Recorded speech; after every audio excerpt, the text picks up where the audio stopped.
Conductor ఏ విధంగా ప్రవర్తిస్తున్నాడంటే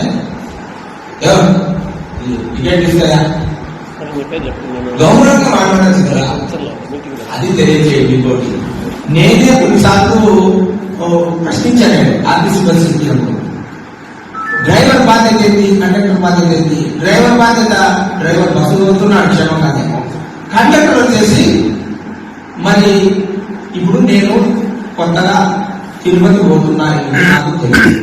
తిరుపతి వచ్చినప్పుడు నాకు చెప్పాలి కదా, నేను మన స్టేజ్ మీద దిగాలనుకున్నట్టు చెప్పాలి కదా. కండక్టర్ వచ్చేసి అలా విజిల్ కొట్టి ఈ స్టేజ్ వచ్చిందంటే దిగే వాళ్ళు దిగండి, అలా చూపించండి దయచేసి.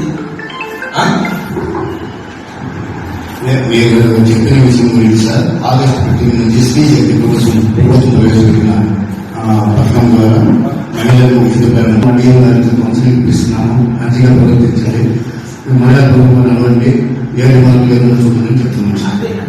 మరియు సెక్రటరీ గారు పూర్వభాగాలకు నోటీసు ఇచ్చి చెరువులు సరే యాడంటే చెప్పికోడు సార్, చనిపోయిన కొన్ని చెరువులు వేస్తే అది వాటిని పొల్యూషన్ అయిపోతుంది, రకరకాల ప్రాబ్లం వస్తాయి. కావున ఎందు వాళ్ళు మీరు దాని గురించి చర్చించుకోవాలని ఈ సభాపూర్వకంగా తెలియజేస్తున్నాం. అందరికీ నమస్కారం. మా రెవెన్యూ డిపార్ట్మెంట్ గురించి మన రుట్టచట్ట మండలంలో ముందుగా బండకెంతమంది రీసర్వే జరిగింది, దానికి పట్టాదారు పాస్బుక్లు రావాలా.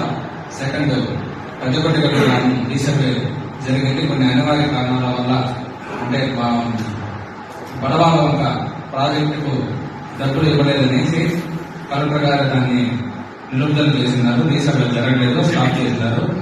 మూడో విడతగా మన మండలంలో మోటమండలి గ్రామాన్ని రీసర్వే జరుగుతున్నది. మొత్తం మోటమండలి గ్రామం 5,000 ఎకరాలు ఉంటే ఇప్పుడు 450 ఎకరాల వరకు సర్వే చేసినాము. ఇది ఏప్రిల్ 30వ తేదీకంతా జీటీ కంప్లీట్ చేసి రీసర్వే పూర్తి చేస్తామనేసి తెలియజేస్తున్నాము.